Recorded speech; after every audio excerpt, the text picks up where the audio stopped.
好。體壇近年發展蓬勃，講到喺巴黎奧運創歷史佳績，政府上年批80億發展體育，本港體育產業規模更高達380億。北風風背後隱藏危機，本港運動員不論有國際賽參賽資格或中路場地申請資助，都係由83個體育總會決定。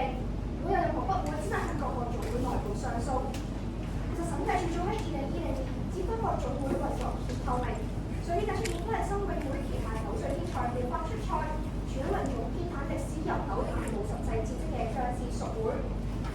以前體育產業面臨樽頸，撥再多資源都去唔到真正嘅人才度。因此，議題討論嘅關鍵就係仲裁機制能否協助體壇提供一個公平嘅資源分配機制，確保每分每毫效益最大化。律政司今年1月推行為期2年嘅體育仲裁先導計劃，仿效新加坡同埋內地設立第三方嘅專業機構，處理總會同埋屬會之間、運動員同埋商業贊助之間嘅糾紛。本港責成辯題原因有二：第一，話來高質競賽，運動員同埋總會之間就出賽機會或者贊助有唔少爭議，但運動員生涯極短，無仲裁只令到本地錯失人才，拖慢產業發展。全港排名第2嘅三牌組合羅家潤同埋謝建雲，前年因為牌總行政疏忽，冇法獲得出征亞運嘅資格，佢哋向牌總上訴無效。有人表示，新亞黃金期出現2年真空，但因為年近31度考慮退役，長遠近等到今年全會先至出賽。為咗仲裁機制，向的士牌總修改錯誤，令全港第2可及時為港爭光，為產業發展人才。第二，資源最大化，總會同埋屬會之間現時欠缺第三方仲裁，出現紛爭無法解決。全港唯有冇國際認可嘅9華聯射擊場坐落於官地，原本由射擊總會為營運，但佢同射擊聯會出現財政分歧，雙方都未能解決，最終一拍兩散，將射擊場喺2013年交還俾政府，佢10年都荒廢。如果有第三方嘅仲裁幫手，可判決射擊場營運權誰屬，令運動員嘅唯一發現機會，唔因為高層鬥爭而犧牲。再想問有科、有資源、有場地，但運動員用唔到，體育產業點樣發展呢？各位。正方無語辯嘅發言時間係2分22秒，5小時，需9分。而家有請反方主辯老頭前準備。準備好即刻計時。在座各位大家好，有方話仲裁制度有好處，我方係唔否認㗎。但今日辯題要討論嘅係促進體育產業嘅關鍵，所以有方唔能夠單純論證設立仲裁制度係好，而係要話俾我哋知點解冇咗佢就推動唔到產業。政府早喺02年已經訂立3大體育發展政策目標，21年更加將產業化納入施政報告。正如文化體育及旅遊局局長羅淑佩所講，政府希望透過產業化提高市民興趣同投入度，長遠地舉辦更多大型體育盛事，振興經濟。然而，仲裁機制只係能夠解決事後嘅體育爭議，但產業要發展得好，從來都唔係靠事後機制。正如律政司司長所講，仲裁與法庭唔同，屬於自願參與嘅機制，當局只會鼓勵體育總會加入仲裁條款，但唔會強迫。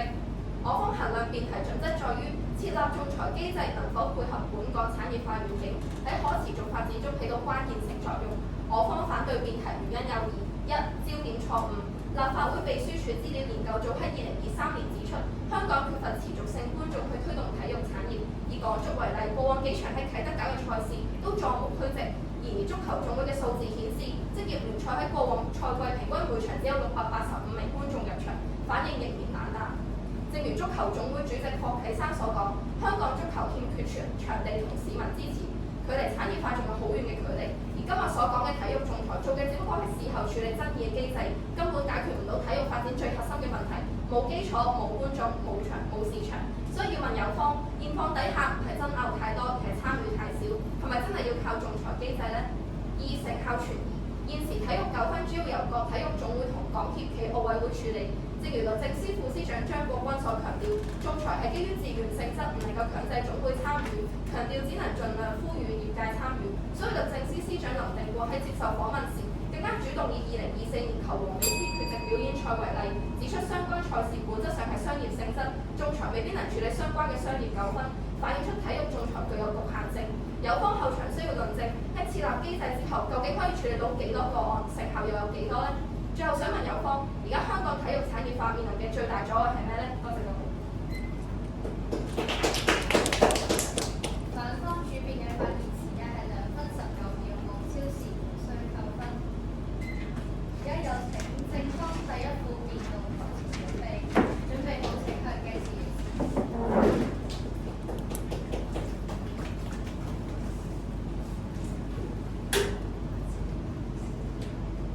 最後大家好，我哋一副今日用辯題兩組字眼歸納雙方分歧。第一，仲裁機制。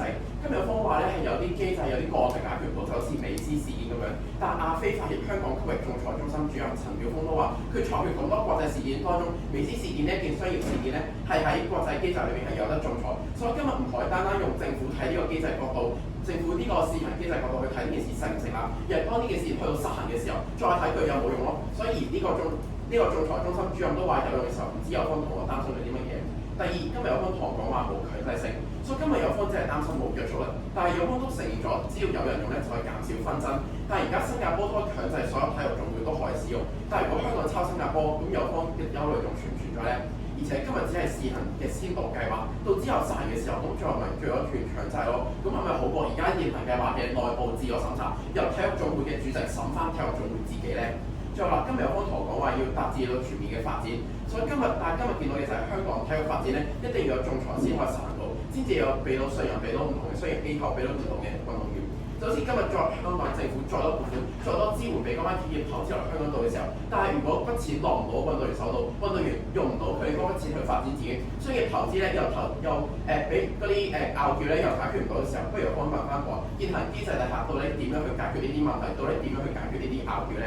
所以第三點係最重要嘅字眼關鍵，其實要同所有產業一樣，要發展就吸引人才同埋商界贊助，但前提係香港要值得佢哋信任嘅土壤。香港股市蓬勃係因為我哋監管得好，司法健全。試想下股民俾人呃錢，金管局唔理，法庭唔理，有邊會有人幾張成副身家放落嚟香港投資咧？但香港體壇就缺乏一個有保障，例如本地空手道總會一直有轉會冷靜期，任何選手轉會後4個月內冇得打任何比賽。長時間冇出賽，變相冇埋精英運動員嘅資格，冇得拎政府資助。而羅天霞選手因為實力提升，想出去更好嘅道場訓練，但未冷靜期過死，所以佢而家只可以揀嘅就係將總會告上法庭。但法庭要足足成10年先至判羅天霞勝訴，佢覺得其金錢賠償，但最尾都只係斷送咗佢空手道嘅生涯。今日如果冇仲裁，就連香港第2嘅三牌組合空手道運動員新星羅展鵬都會突然之間冇咗個比賽機會。試問產業點樣精英化？商家點樣放心贊助運動員？運動員又點樣放心投身體育產業咧？請落位。正方第一副辯嘅發言時間為2分30秒，無超時，無需扣分。而家有請反方第一副辯論台前準備好請向嘅詞。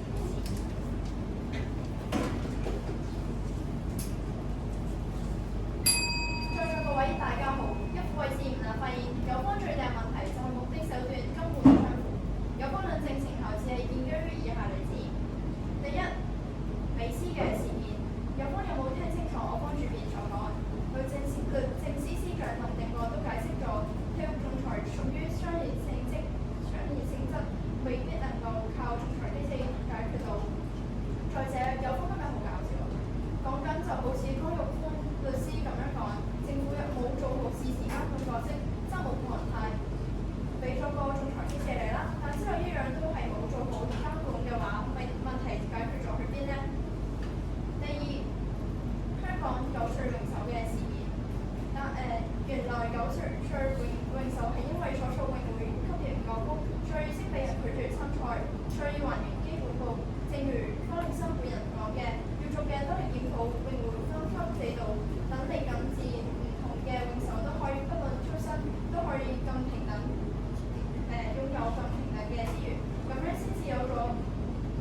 分鐘零9秒，無超時無需扣分。而家有請正方第二副辯論台準備好請向計時器。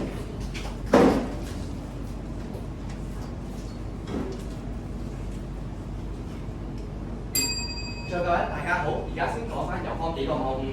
首先，有方問我哋而家咩係體育發展嘅關鍵啦，我哋咪答你咯。體育仲裁依家就係體育產業發展嘅關鍵。跟住有方又話擔心冇監管啦，但係依家體育仲裁就係幫你判決一啲爭議啊嘛，冇嗰啲參賽資格，冇嗰啲商業糾紛嘅爭議啊嘛。咁點解冇監管先？佢明明可以判決到嗰陣時，跟住而家有方一副全場一副，佢由主變到一副都喺度講緊美斯呢單嘢。但係我哋講咗話呢個國際嘅嗰個仲裁員陳曉峰都講咗話，如果香港有仲裁機制係可以做到嘅，佢有多年嘅仲裁經驗。咁有方同學，你覺得係一個多年做咗咁多年嘅仲裁經驗嘅嗰啲仲裁嘅嗰個仲裁員做到係講得係有說服力多啲定係我哋而家就係推行咗2年先到計劃嗰啲律政司司長嗰個說服力高啲咧？其次有方又話咧，依家其實有法庭啊，但係我方一副已經講咗啦，羅展鵬佢用法庭去上訴，佢等咗10年，佢先可以得到佢嘅公義。咁而家點解我哋唔做一個體育仲裁，去更加高效、更加快去等到呢個，可以去上訴翻，去揾到佢哋自己真正嘅公義咧？不論係政府資助呢種由上而下，定係坊間自發嘅由下而上嘅發展方式，所有資源都必定要經過83個體育總會。好似方力申咁，前幾年成立泳會，即使泳總天下歷史悠久嘅泳會，扣起晒所有康文署泳池，唔俾呢啲嘅新泳會，但方力申依然自掏腰包，一心想培養新一代踏上世界級嘅舞台。最後佢真係俾佢練到一個9歲嘅天才嗰陣時，想送佢去比賽嗰陣時，但係先發現泳總連參賽資格都唔俾佢自己嘅屬會。方力申係名人，先有人幫佢，但係依家仲有好多嘅有心人，因為同總會起衝突，先被埋沒。15歲嘅滑板天才顧嘉恒，父母俾咗6位數嘅培訓佢喺內地攞埋冠軍，但係總會唔俾佢代表香港出國際賽。體育產業就好似一棵大樹，主角就係83個體育總會。如果要枝繁葉茂，所有養分都要經過呢啲嘅總會。但係如果樹幹枯萎，呢棵樹又要點樣成長呢？而仲裁就係一個除蟲劑，去幫手去除唔合理嘅部分。難怪自2020年審計處嘅投訴後，立法會議員鄭永信、浸大體育系教授劉永松都話要盡快設立仲裁機制，先係喺短期內最有效解決總會亂象嘅方法。多謝各位。正方第二副辯嘅發言時間為2分38秒，無超時無需扣分。而家請反方第二副辯論台前預備，準備好請向計時器。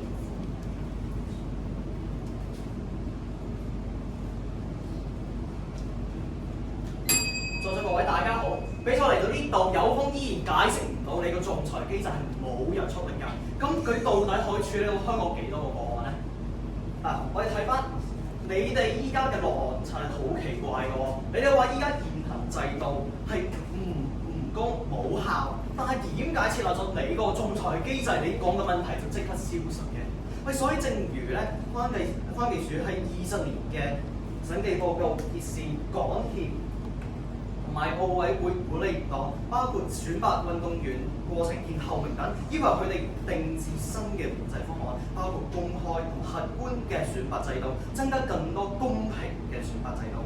所以唔改制度，只係諗爭議發生之後才去處理，只會係惡性循環。我哋唔要亡羊補牢，係未雨綢繆，唔解決根本，咁事實就會一直發生落去㗎，唔會解決到問題本身㗎。所以咧，有方我哋不妨睇下外國例子㗎，見到無論係澳洲、日本定係瑞典，近年嘅體育參與率係一直上升，正係體育文化嘅興盛，先令到當地唔同嘅比賽都吸引咗大量當地市民甚至海外觀眾。呢啲都係因為佢哋國民對於運動係有極高嘅參與率，但係反觀香港，我哋國民參與率甚至只有50% 啫喎。咁喺50% 同埋外國70-80% 嘅比較之下，你認為將佢哋嘅仲裁制度擺到我哋呢度，佢有冇更多嘅就業空間呢？咁其實產業化仲有好多嘅層面㗎。咁講緊得日本人咁注重運動嘅時候，近年日本都開始發展更加多嘅本土運動品牌。21年體育用品嘅總銷售利潤已經高達1540億港元。咁回應翻題目，我哋依家講嘅係本港體育產業發展嘅關鍵，而唔係我哋需要一個仲裁機制去改善佢。所以要問有方，當一切都未準備好嗰陣，你哋係咪本末倒置咧？多謝各位。唔好意思啊，下一個環節開始。我哋而家繼續講咗外語嘅話，如果講咗外語嘅話要評分嘅，麻煩評審幫手評分。反方第二負面嘅發言時間為2分08秒，無超時，無超過。跟住就係交換問答嘅環節。發問同回答之前，議員會有10秒準備嘅時間。而家首先請正方嘅第二負面發問，準備時間開始。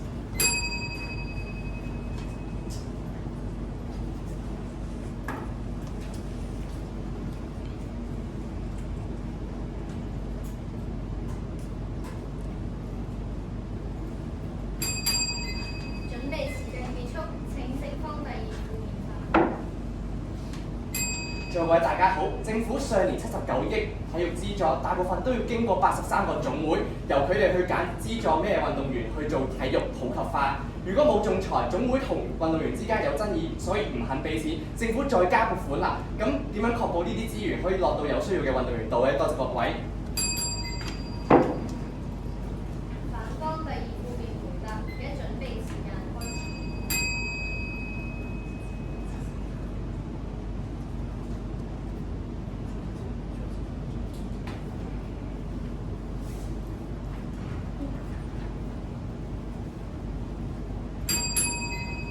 而家準備時間結束，請反方第二負面回答。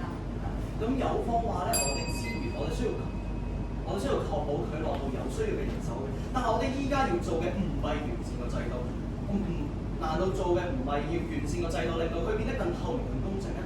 咁調轉翻喎，你咧行咗個機制，但係我哋如果唔先補翻制度本身嘅漏洞，唔斷依賴事後嘅機制，咁問題解決咗去邊咧？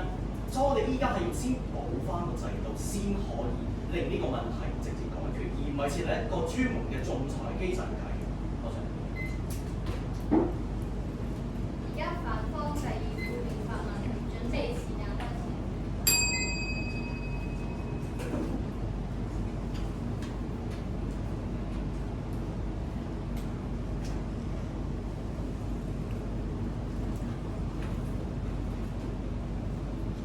而家準備時間結束，請反方第二負面發問。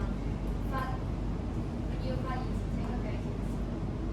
有方講到現狀問題重重，但正如律政司司長所講，體育仲裁只係自願嘅性質，唔會具備法律約束力。想問有方咁嘅情況底下，有幾多體育總會會同你個呼籲咧？喂，定係最終都要靠係根源上嘅制度改革咧？多謝大家。而家正方第一負面回答，準備時間開始。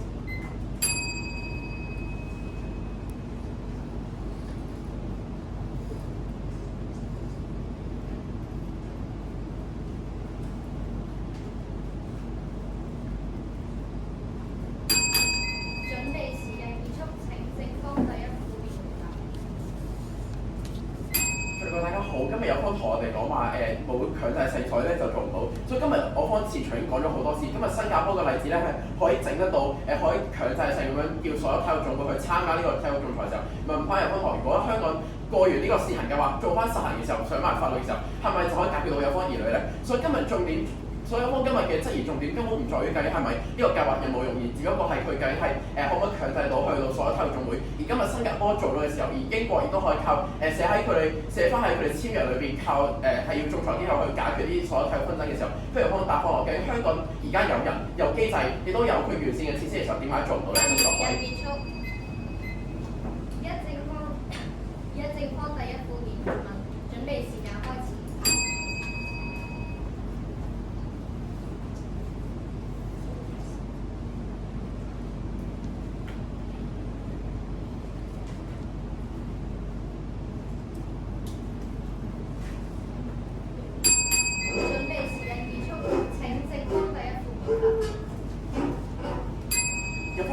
府都話要改革，第二話要係靠內部機制，但實際上嘅內部機制係只不過係總會自己審查自己，上訴委員會嘅主席根本都係嗰個總會嘅主席，所以今日實際上改革其實改革唔到，市民有方冇仲裁機制，運動員可能突然之間冇咗比賽資格，係咪都叫做發展咗呢個體育產業咧？先各位。反方第一副辯回答，準備時間開始。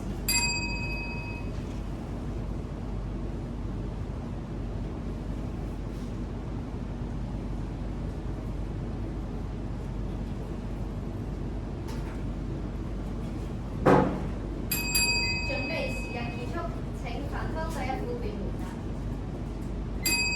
我哋啱先我方主編都講咗㗎，體育仲裁係有好處嘅，但不係關鍵咯。咁運動員佢比賽嘅呢啲資格，其實係都可以有仲裁機制去規範呢啲嘢，但係佢唔係關鍵咯。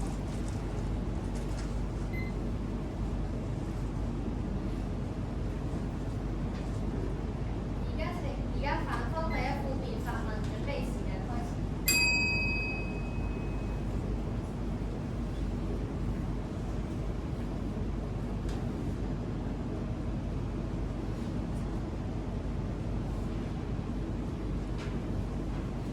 準備時間結束，請反方第一副辯發問。我方今日前場一直強調要放下市民連運動都唔重睇，所以立法會文件都正如市民反映打彈，根本令體育產業難以驅動。所以想問有方你個仲裁機制會吸引到幾多人去支持本地運動呢？麻煩你俾個信息啦。正方主辯回答，準備時間開始。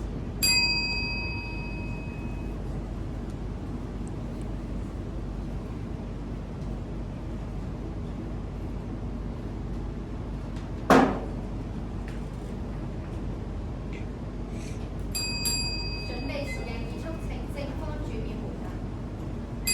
先多謝有方嘅提問。有方問話其實而家今日咧仲裁機制係吸引唔到啲觀眾㗎，吸引觀眾咧先係呢個體育發展嘅先係重點。問題係你今日冇呢個仲裁機制，班運動員咧佢哋連出賽資格咧都可能有得冇得出賽，佢哋嘅資源咧喺體育嘅總會手上咧都撥唔到體育會喺運動員手上嘅時候，呢有方咧又何談體育發展咧？咁所以講到尾啦，我哋今日體育仲裁機制只係一個發展嘅根基，如果冇呢個仲裁嘅機制，香港體育產業咧根本係冇一個信入，就吸引唔到商業嘅贊助嘅時候，咁有方就自然冇觀眾嚟睇啦。多謝各位。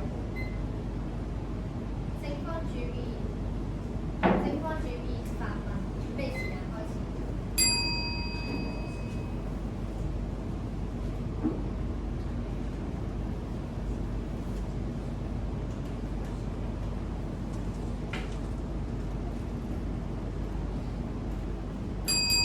準備時間結束，請正方主辯發問。律政司副司長張國軍都話，有試過運動員同埋贊助商起衝突，告上法庭。請問冇仲裁，全港1200個精英運動員有商業衝突，係咪下下花10年時間告上庭，對贊助運動員都係好事呢？反方主辯回答，準備時間開始。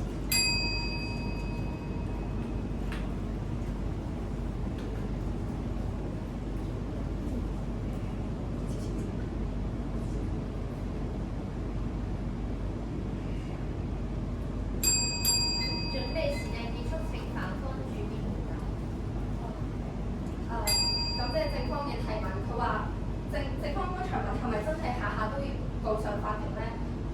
同埋正方亦都提到話告上法庭係要好長嘅時間去等待個審判。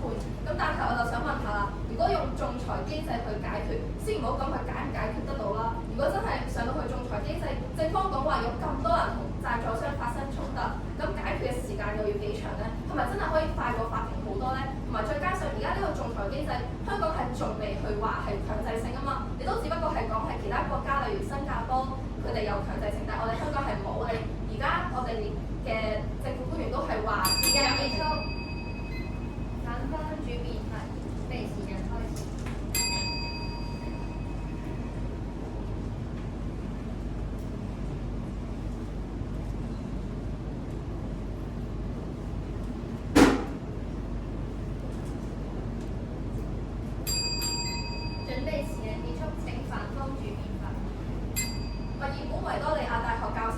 指出，日本足球成功係因為政府喺80年代開始採取足球普及化，建立運動熱潮，從而吸引大量市民入場支持。想問有方，日本足球產業成功靠嘅係機制定係風氣呢？多謝各位。正方第二副面回答，準備時間開始。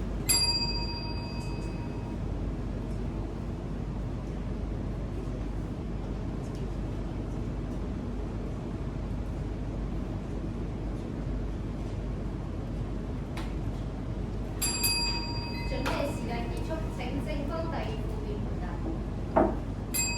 各位大家好，首先多謝有方嘅提問。咁有方而家就問啦，而家機制重要啲定係風氣重要啲？咁我方就答你啦，係機制重要啲啊。點解啊？因為其實而家冇咗機制嘅話，商界唔肯投資，其實而家嗰啲體育發展都係離唔開一個公平嘅機制㗎嘛。你冇咗仲裁啦，而家香港係冇，你而家冇有爭議嘅話，去法庭你要等10年喎，你等10年咁耐嘅時間，你覺得係有冇信任啊？而家對香港嘅體育發展本身，咁如果嗰啲商界對香港冇信任嗰陣時，咁都吸納唔到贊助嗰啲，咁又冇運動員可以去比賽嗰陣時，咁點解？咁而家香港嗰啲觀眾會唔會關注到我哋嘅體育產業咧？多謝各位。